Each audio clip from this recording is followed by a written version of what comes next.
just unexpectedly ran into this bull elephant, and I'm not sure how he's going to behave if I try to go past him. He's not showing any signs of aggression yet.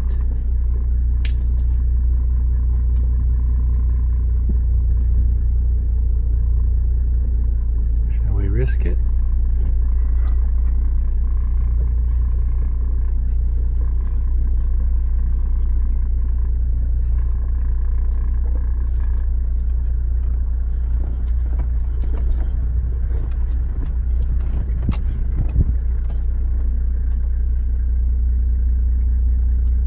Apparently he's comfortable with me being about 15 feet from him.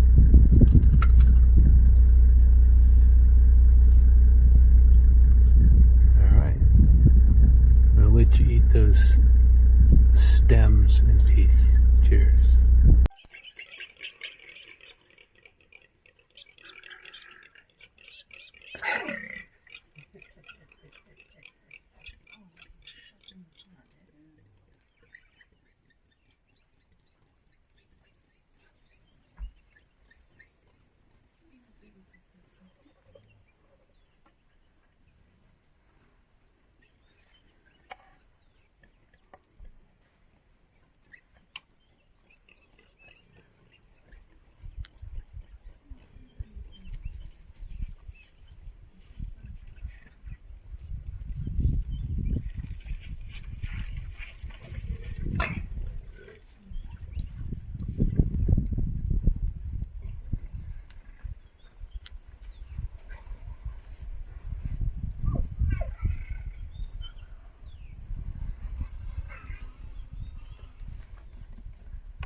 You want to find his money?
Well, in case you haven't figured it out, we're at a hide, one of two in this section of the park,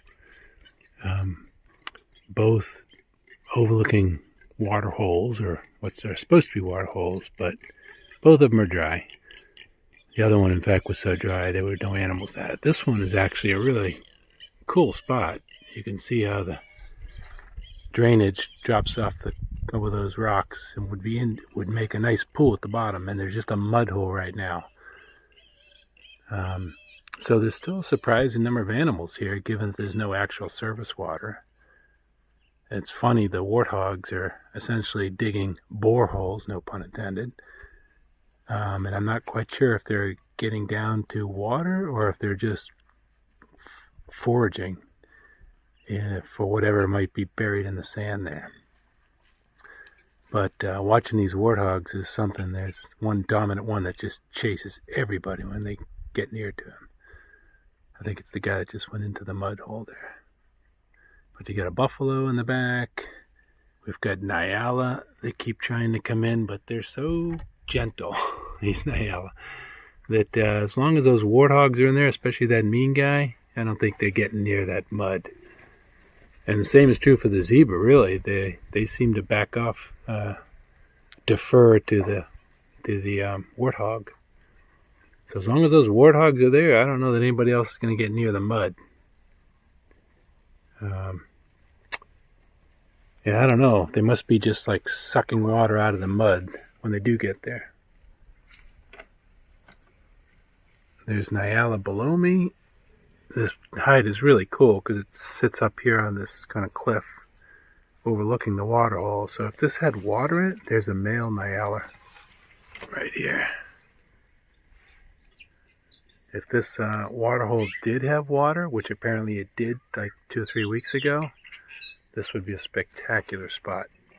Look, we even have a wildebeest coming in here. We'll see how he fares in the hierarchy.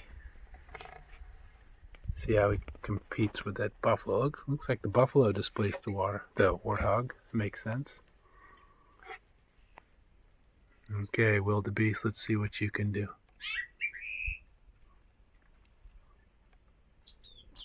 Alright. Wildebeest can displace the warthogs, looks like. Or at least some of them. It's also kind of funny to see some of the warthogs have sort of buried themselves in the dirt just to keep cool, because it's really hot.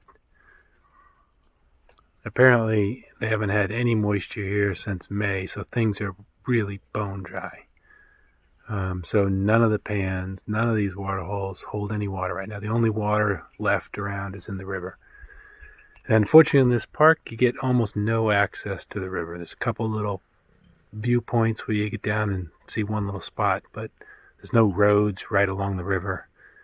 So you really don't have access to where the water is. All right, cheers for now. So it's clear that this buffalo, anyways, is able to get some water out of that mud hole, because when he lifts his head, you can see water dripping from his mouth. So there must be enough water in that mud that he can kind of suck up some.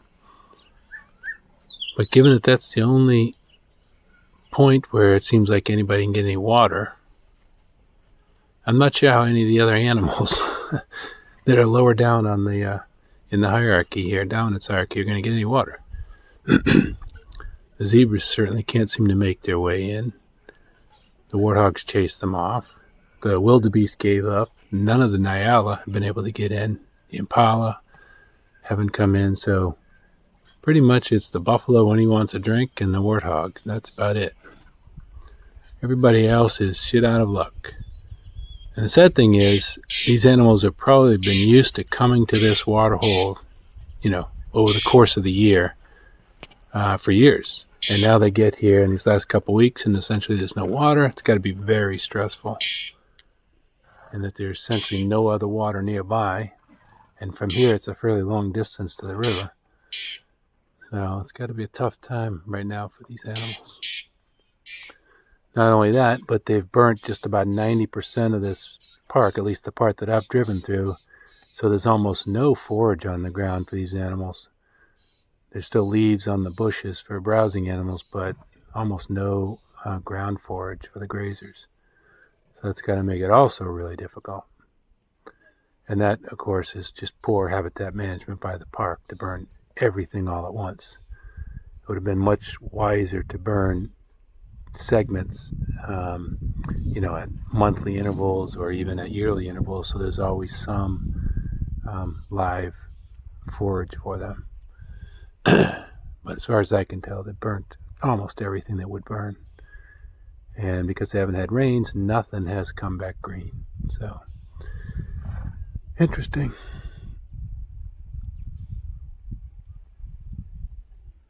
Let's see. Wildebeest are just hanging out with the zebra. They're good buddies. Just hanging out in the shade, maybe hoping for a turn at the mud hole. But there's so many warthogs around, I don't know. It's going to be a long wait. All right, enough of this. Cheers. He sees his mum wants to go, he runs away. And grab on the back. Beautiful. It's so cute. So naughty.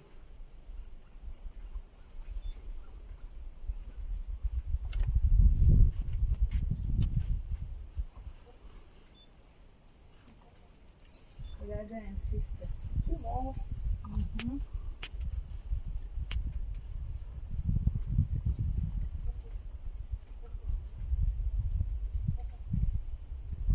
Three more. One more is coming. Dad, look at the Nyala trying to get water. They can't dig like the water. This one is challenging me.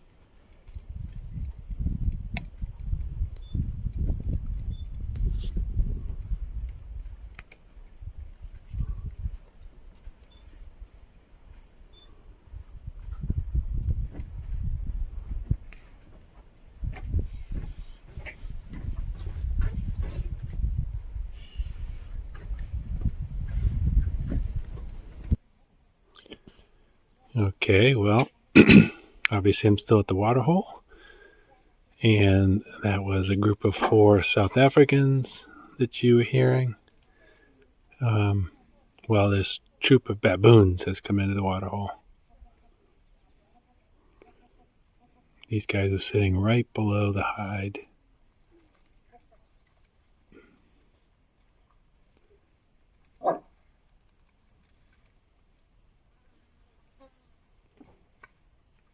Doing a little preening.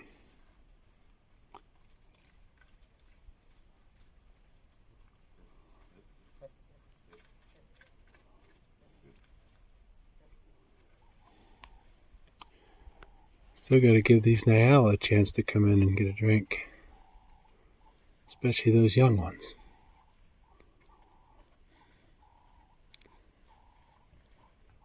But the warthogs are still dominating the deeper holes that has the wet mud.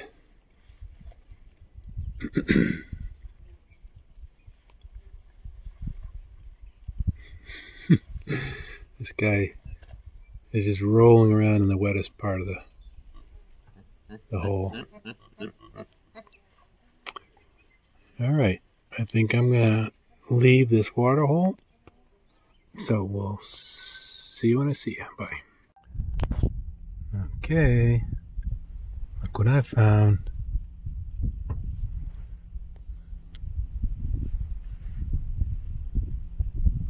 Bunch of white rhinos. Let's see, there's 2 there. What do we got over here? 3, 4, 5, maybe 6. Very cool.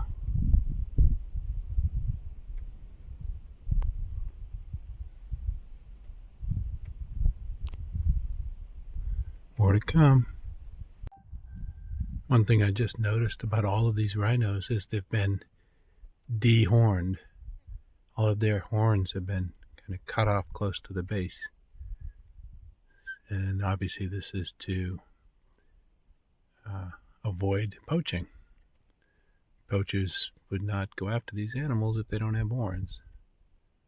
So it's a pretty shrewd strategy. Although unfortunate, losing such a distinctive feature of the body. Anyways, they're not too active right now because it's still really hot. 3 p.m. Another hour or so, maybe they'll get more active when it starts to cool down. Cheers. So this is what you have to watch out for driving at night on the roads in Africa, at least when you're in a park. And I'm on my way into Hluhluwe-iMfolozi Park. Crazy mouthful. Anyways, look who I encountered. It's just sunrise here, just starting to get light, but boy, you don't want to run into one of these guys, huh? Alright, cheers.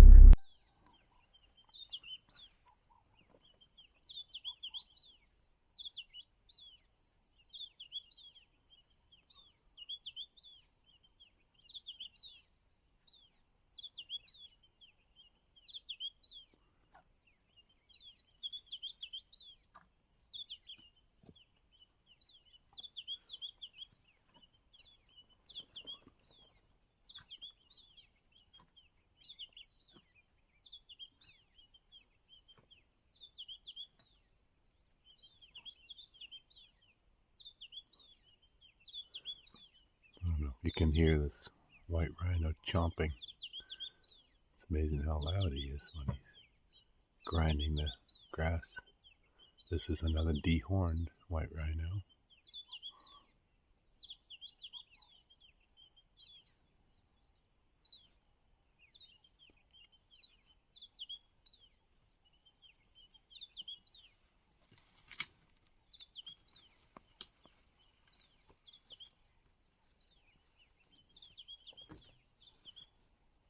Alright, enjoy it.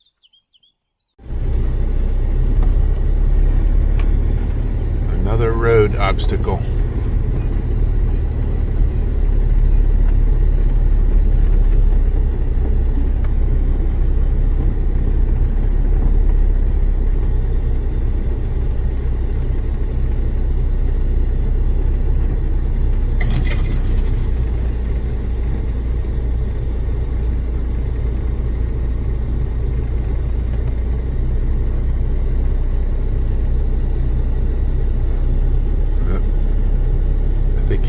He's gonna poop, yeah.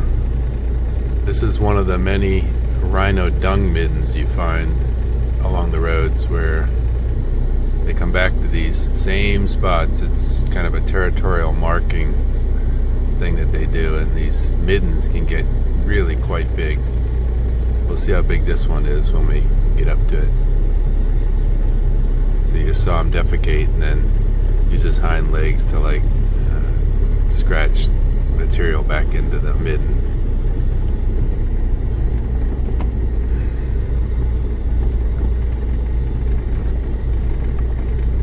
Although not much of a midden here really. This is a really teeny one.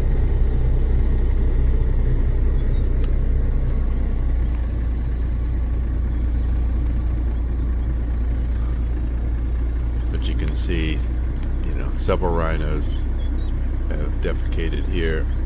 It's mostly broken down though, except for his fresh boluses. Okay, see you in a bit.